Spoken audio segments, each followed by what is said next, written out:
Well, thank you very much, Mr. Jimmy. This is very wonderful and very amazing. Before I welcome Dr. Yusuf again, if there anybody want to ask any of the speakers or comment or share any idea or any knowledge about mental health and how mental health is related to the community, as well as what are the best practices we can treat mental health, or at least we can actually revive ourselves from mental health, or we can reduce mental health issues. Please, very welcome. The chance is open for you. Please, speakers. Mr. Shakur, if you don't mind, I would like just to add something on what Dr. Jamal has mentioned Please do. regarding the treatment. Just it will be very simple. Now, just go Uh, ahead. Go ahead, please. yeah, just I want to say because I mean, this question is very important, particularly if you're talking about the people in Africa, because the understanding of mental illnesses itself, there is a lot of misconception over there. Because I can say in a community that people are not that much educated and they have that awareness toward the mental illnesses, there is a lot of misconception that the mental illnesses itself is something because there is evil and there is devil, there is something that we cannot see in the influence our brain, and so that always you will find people taking their uh, their yeah, I would say the family member who's struggling with mental illnesses to the traditional healer, and he will face a lot of kind of treatment, which it will hurt him more than it's gonna help him in terms of his mental illnesses.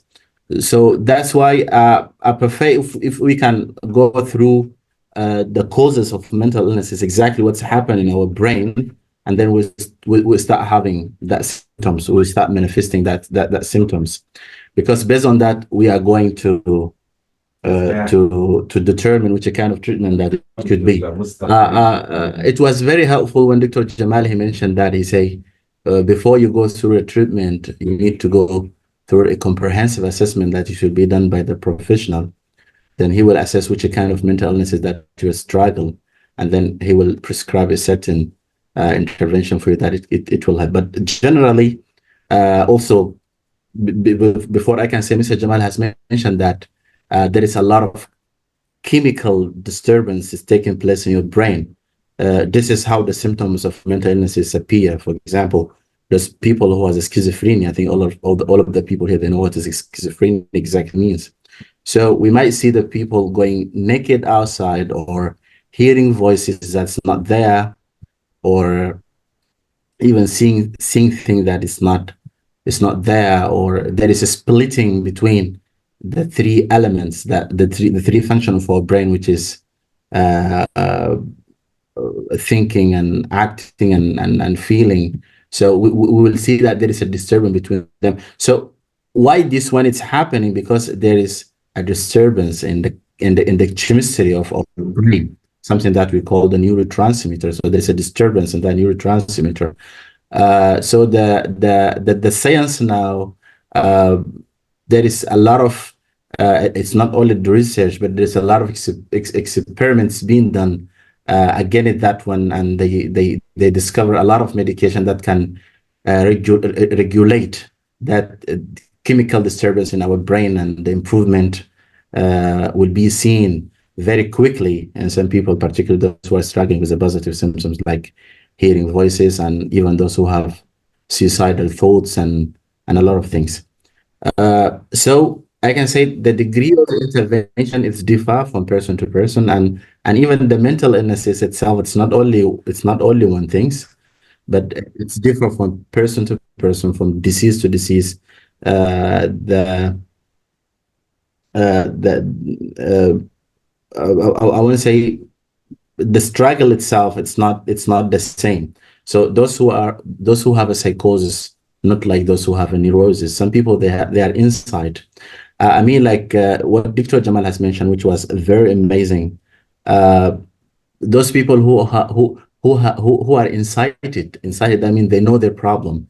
People who have a mild degree of depression or some sort of an anxiety, they know that they are anxious, they know that they're depressed, they can seek for the treatment.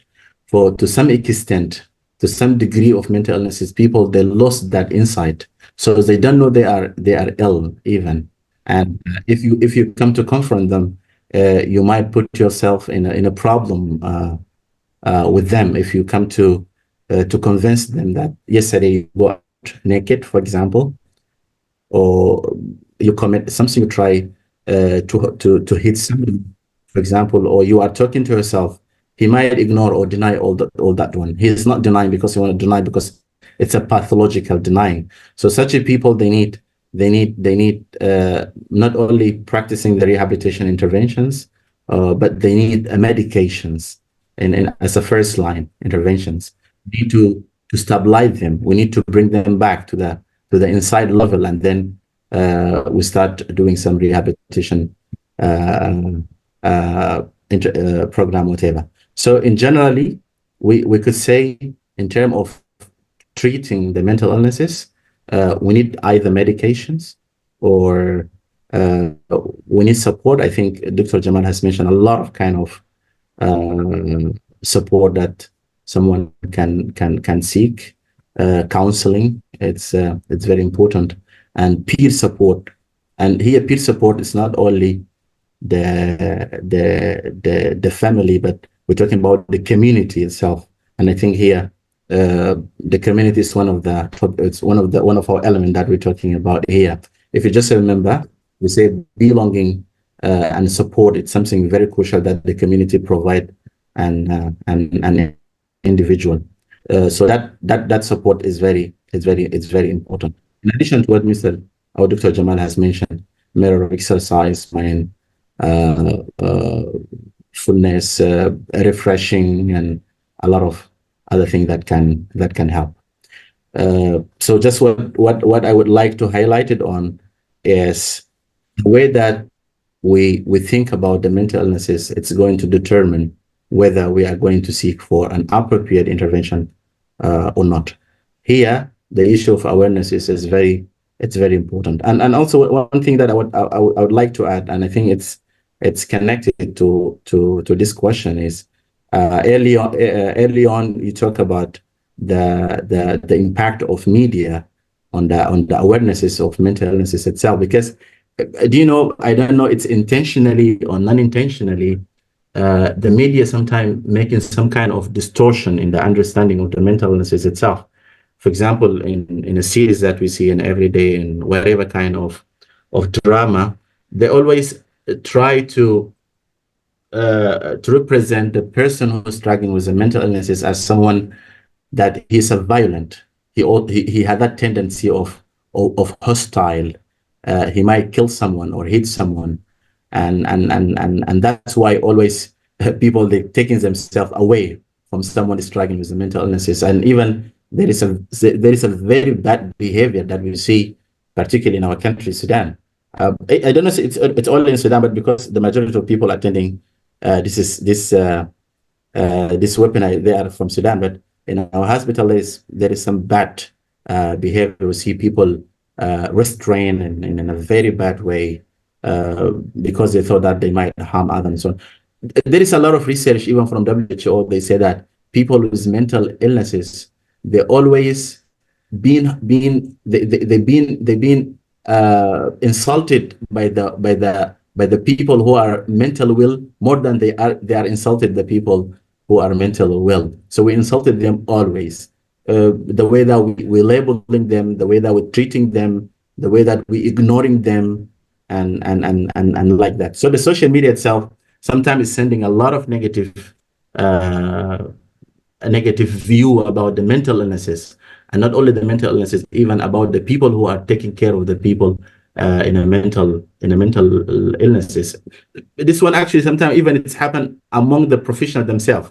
When you study medicine and just you tell your colleague that I'm going to have a specialty in a psychiatric, for example, mental health, people start laughing again. You see, what are you going to do over there? They will tell you that there is no progress, or there is no prognosis with the people struggling with this mental illness. It's a very chronic disease. People usually they do not their condition doesn't improve. Although all those things are not true. If you go to to this setting, you will find people that are improving, their mental condition is improving, and they are reintegrating to the community, and they have, I can say, they have a lot of benefit to the community. So it's very important to understand what kind of mental illnesses that we have. This one is going to determine which kind of intervention we need to do against this patient. Great. Hopefully add something.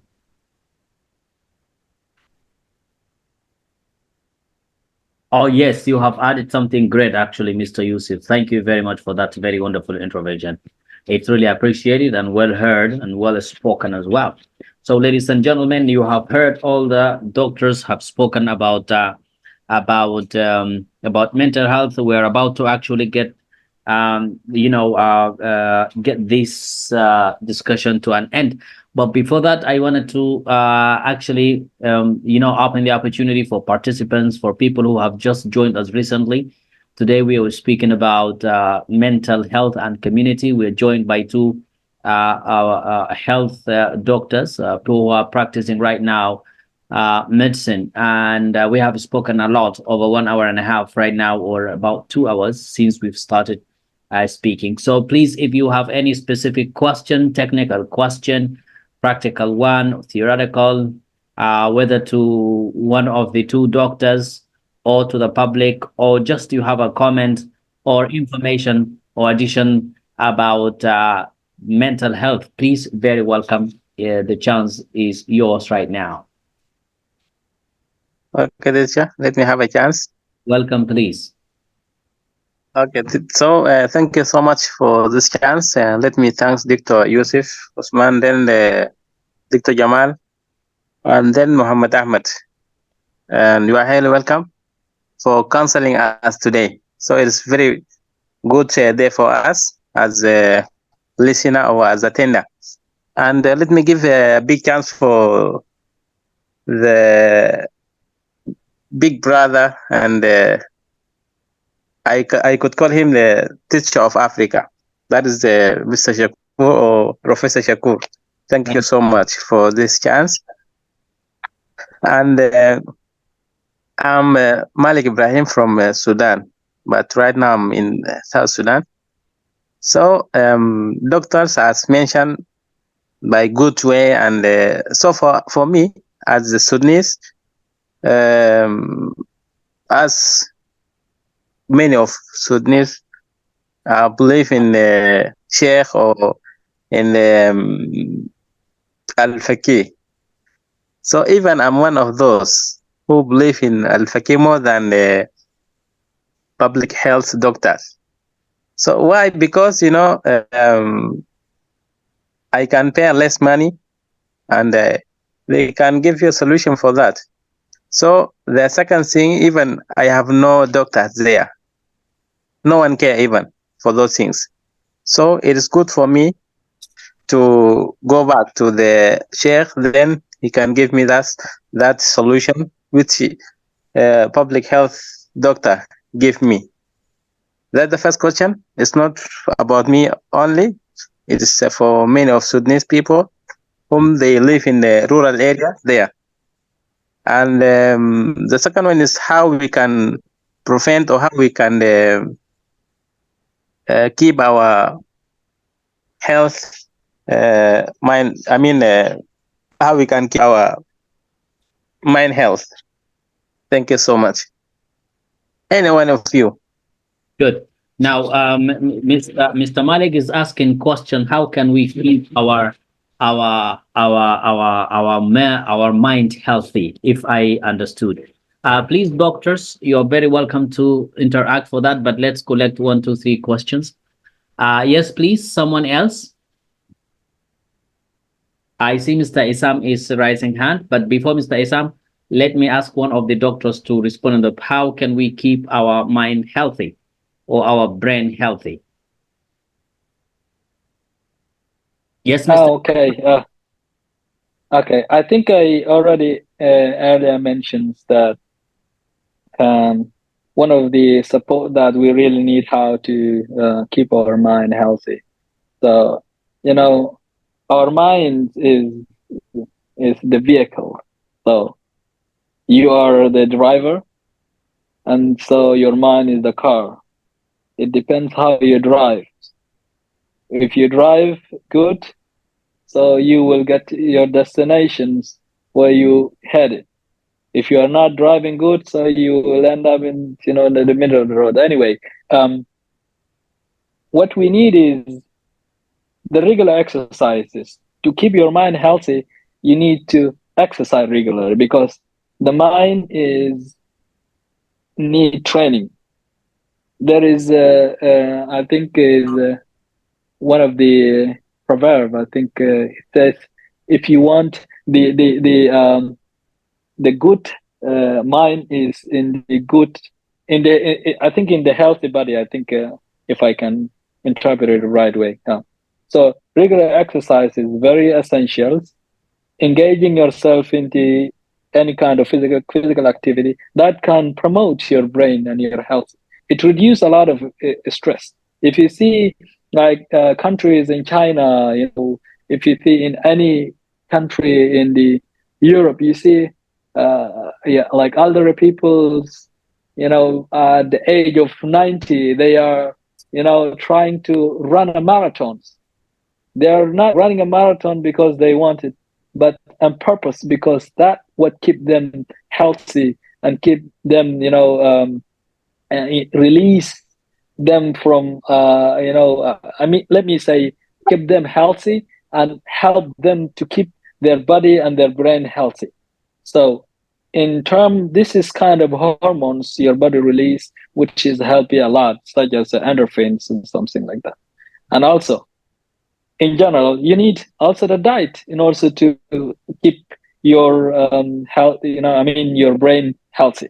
So the more, let me say, um, good diet. I mean, like what you consumes that from balances, from rich nutrients, vegetables, and or greenies and protein. These can help you that to support your brain to functionally work as well. And also you need to sleep. So you sleep good. This is my grandma, knows this. When you sleep and you prioritize how you sleep, so you will be fine. Like your brain will get rest, and also you will also activate your memories, regulate your emotions. As we already know that around 6 to 7 hours of sleep is really very healthy, and every night. Also, any kind of meditations, we already connection with your family, friends also can help you. The stress management is one of them. Also, you need also the um, intellectual stimulations. It's very essential. I think in everybody need it when you keep your mind active by engaging in intellectual stimulating activities such as reading, puzzles, or any kind of learning that uh, help you to go through the new skills, or new hobbies. That can also help you a lot.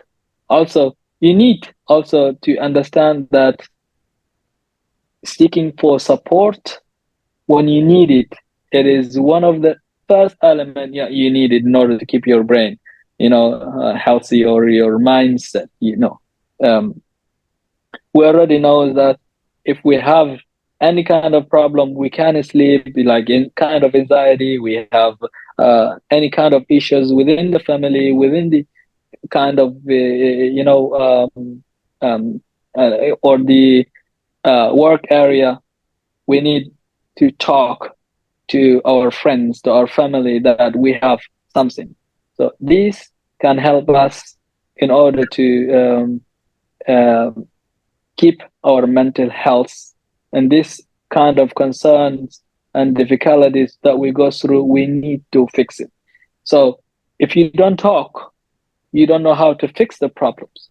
And the problems will always exist. So that is why we need this kind of counseling. Also, we need also the healthy and positive relationships, um, in terms of the the people that you surrounded yourself with, uplifting this individual to contribute to the community, and this can also help you to keep your brain healthy. Train your brain. This is train your brain every day. Sleep good, eat good. Like this is in the most general way. So you won't have any problems before you get to any kind of disorders. Okay, thank you very much, Mr. Jimmy, for this very wonderful and amazing. I would like adding something here, if you don't mind. Yes, please do that. Yes, thank you, Dr. Jamal. It's very nice what you had mentioned. I just want to add two point. First of all, I could say making a social connection, it's very important whenever you have that struggles, especially, and this is a point that I wanna highlight it, especially face to face.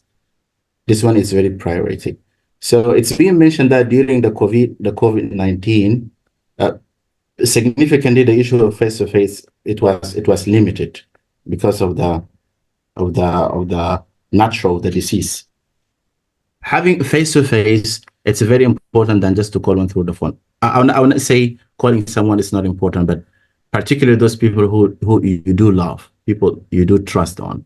When you talk to them face to face, better than just talking to them through the phone. So making connection, it's very helpful for keeping your brain healthy, and also find a purpose and meaning. Just go through wherever you live, you will find that people who doesn't have any purpose in their life, they don't know what to do. You will find them always they're stressed, always they're anxious, and they are depressed. But when you have a purpose, when you have a meaning in your life, then you will start having that kind of well-being. So how we can have that purposeful and meaning in life, I can say just through 13 things. First of all, uh, as Dr. Jamal has mentioned, engage in work and play that makes you feel useful. You are the one that you can determine exactly what you can do in this point. And also we can invest in the relationship, and we can spend a quality time with the people who matter to us. Not all the people matter. Particularly nowadays, for example, regarding what's happening in Sudan, we will find in whatever group there is a lot of negative discussions. There is a lot of dispute. So people are with and people are against, and you will find there is a lot of clashes and a lot of negative things that are sending on a daily basis on in a group, in a WhatsApp and whatever. So at the end of the day, you will find yourself you are very stressed with a lot of things that you just gather through the day. So it's better to have that, to invest in that relationship, but always try to be with the people exactly they matter with you. Volunteering, I think one of the things that we can add it. We don't have that culture of volunteering a lot, particularly in our country, but volunteering always it has a sense that you are helping people. By the way, the sense of helping people is something very amazing, and always it give you the sense that you are a good person, you have a purpose in this life. So try to engage in whatever volunteering that you can. Nowadays, you don't need to pay a lot. You don't need even to have that much money so as to do volunteering things. Just imagine nowadays a lot of people they gathering message from here to here through the social media. Some people they're seeking for help. They have someone missed, or some people they need some kind of money and they want people to help them. Just help them to forward that message to the people that you think that they can help them. This one it's a kind of volunteering thing. It give you the things uh, of uh, of purpose and meaning. I do support also what Dr. Jamal has mentioned. The matter of exercise. Actually, we don't do exercise, all of us. But exercise, it has a lot of positive impact on our health. I think Dr. Jamal he mentioned something. We say exercise will enhance the releasing of endorphin.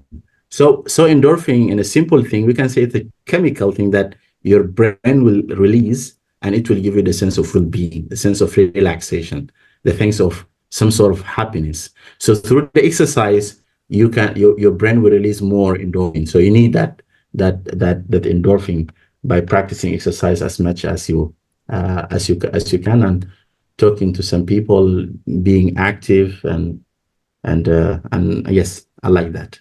Okay, great. Thank you so much, Miss Dr. Ayusi, for that very wonderful one. All right. Let me welcome Mr. Osam.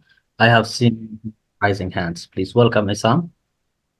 Thank you very much once again, and let me also extend my thank to Dr. Yusuf, to Dr. Jamal, to Dr. Muhammad Ahmad. It is really scholarly speech. I just want because it seemed they seem to me not that simple, but it is like major issues in our community. Number one is the superstitions that they have spoken about, and number two is the stigma, because I think a lot of people believe in that superstition, and also some of them they might not believe in superstition, but still they have a stigma to diagnose themselves and to heal them scientifically. So I think how can we face this kind of challenges and raise up the awareness first, and then we can start to deal with the affected people. Thank you very much for this chance. Great. Thank you very much. If there anybody would want to participate, share, rising hand, add. Can I recognize the presence of Dr. Musab Amin? Can you hear or you cannot? Yes, I can hear very well. Unfortunately, I have joined recently, but I have been enjoying the discussion and the comments and everything. Thank you so much for having me with you. Very welcome, Dr. Musab. Please, could you tell us who you are, where are you connecting from, and if you have any comment on the topic. Two doctors have already spoken about mental health and community. In the beginning, thank you for nice presentation and nice topic. Thank you a lot, Mr. Yusuf and Mr. Jamal as well. I am Musab Amin Muaz. I'm from Qatar right now, but I'm still Sudanese in origin. My background is psychiatric nursing. I'm working for Nofor Center with Mr. Yusuf in the same hospital. Yeah, this is a bit about myself. I think the topic that you have been discussing is something crucial and something so important, mental health, and it is kind of the most important like aspect of health, because health is not only mean the absence of disease, but it is kind of something bigger than this. So staying healthy mentally and physically and spiritually and social and all this aspect of health is so important. But the most important one is the mental health. So that's why nowadays a lot of studies, a lot of publications, a lot of like focusing on those in this like aspect has been taking place. So it is great, Mr. Shakur, to kind of like choose this topic and to be discussed today. I believe there was like a lot of messages and a lot of information has been shared and mentioned by the presenters. I have recently joined, as I said, but inshallah for the next topic will be joining on time, inshallah. Thank you for all of the audience as well. Thank you very much, Mr. Musab Amin, for this very wonderful interaction. Please, participants, this is just an English club. Don't keep silent. Please talk, ask, comment, do whatever you want as we are finishing. Before we finish, I will be giving the doctors a few minutes, each one 2 minutes to conclude their speeches. But before that, Please, if you have any comment, any question, anything which is not clear, you want to know anything about mental health, please welcome.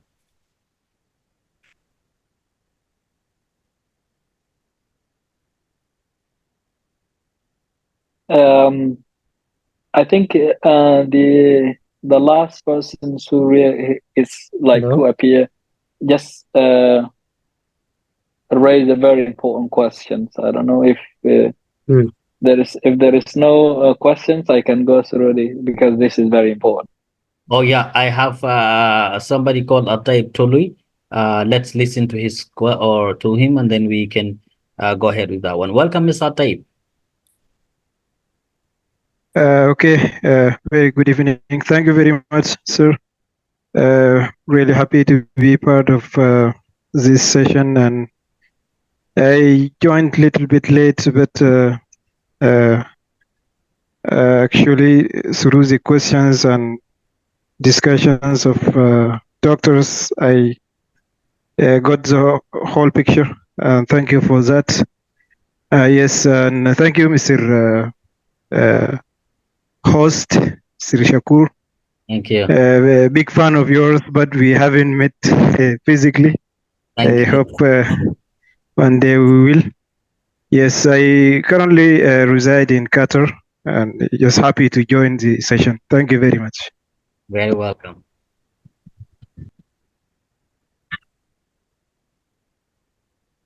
All right. Thank you so much, Mr. Ataib, for actually that comment.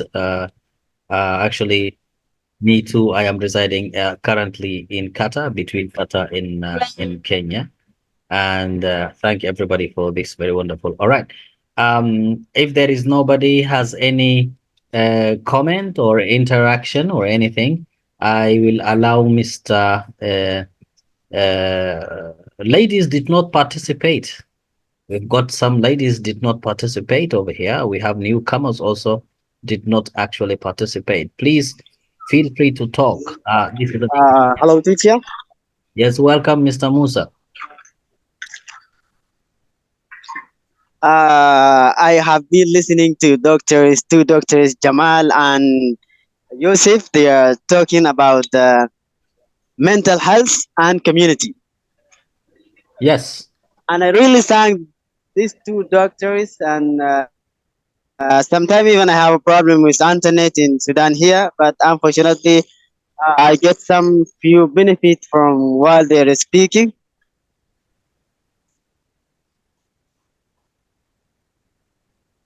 Okay, go ahead. Go ahead. Hello, can you hear me? Yes, yes. Go ahead. Continue. Okay, and I really appreciate that those people they talk about the as they said the media, social media can affect the human mental. I need just to analyze me more about this. Good. Very So fantastic. as two doctors. Okay, that's the two doctors. Please, you need to actually answer this question to elaborate more how media or social media can actually affect people and could be a cause of mental health or something like that. Yes, Mr. Jimmy, you can continue for your first question, and then we can ask Mr. Joe to come in, please. Go ahead. Yeah, I will go through the last questions. Oh no, I mean the question before, which Okay. was the guy asked why the stigma of mental health in Sudan.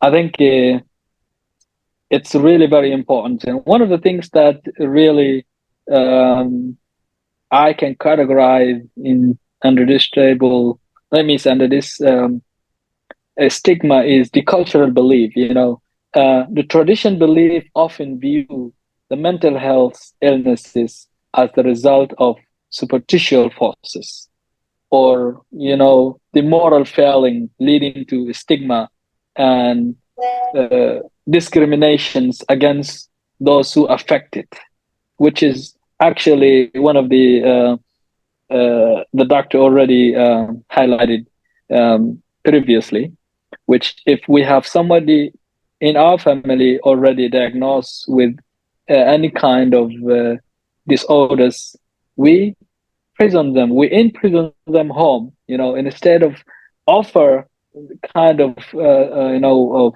treatments. We're hurting them more by keeping them home and just not trying to find any treatment for their disorders. And also the lack of awareness, limited understanding of mental health disorders, and misunderstanding and misconceptions of the fear contributing into the um, marginalization of individual that seeking helps. It's also affect and putting peoples in these situations where I I could categorize unforgivable positions. Also, the social stigma, which is could be the answer of the questions. The mental health issue are often stigmatized and associated with weakness or shame. This shame leads to the social isolations and reluctance of the lack of treatments, which we do not care, or if these peoples are really stigmatized and want treatment and help for the local, in the international, even in local and international community. Also, the religion's influence, it's one of the pillar that the belief of many individuals may also discourage the acknowledgement of the mental health struggles, promoting this kind of resilience, which people just put on a prayer that we could pray to individuals and he will get okay. Dividing this intervention rather, than seeking the professional helps. Just trying to find a sheikh, someone who is, I don't know, abatari in the Arabic. So in order to find the solutions, he's actually not the professional helper. He's not the professional helper. He can be able to diagnose this individual's disorders, but he can do the religions, let me say, some religions act that they believe that might heal. So also we have the the barriers of care, the limited access of mental health services, including training professions and affordable treatment options. This exacerbate the stigma and hinder the help of seeking behavior. So we need to have more, let me say, mental health services in order to provide the service for those who they are in need. So it doesn't matter in which part of the country, for instance, in Sudan we live. It doesn't matter how the cause of this. I think the community in themselves should have to even donate, to open such as this services, because right now, if we look in the Sudan background and the geographical background and any, even in the political and the religious context, they do not care about this kind of service. And I think the more mental disorders we have in Sudan, I think it's one of the highest, disorders we have in Sudan, comparing to other countries. But because by the Sudanese people, it is unseen. But let me see the reason why the people ignore this kind of mental health. Also, we know it is culturally taboo. This people may have avoided discussing mental health due to the cultural taboo surrounding this topic, and highlighting because the fear of let me say, the socials, I don't know, perspectives, and the fear of not getting this issue out of their hands in their small community. That is why they see this is kind of taboo, this stigma. According to this religion perspective, also we know that religious background focus only in the positive thinking may have led to um, uh, to the, let me say, downplay the mental health illnesses, and also this attribute may be have a major role in the affecting this kind of illnesses, the Right. spirituals and the moral differences. Right. So without being said, the ignorance and the misunderstanding also, it is one of the complex mental health issues that may let many people overlook about this significance, disorders, and comparing to the other kind of spiritual matters and so on. Well, Thank you very much. Thank you. Thank you.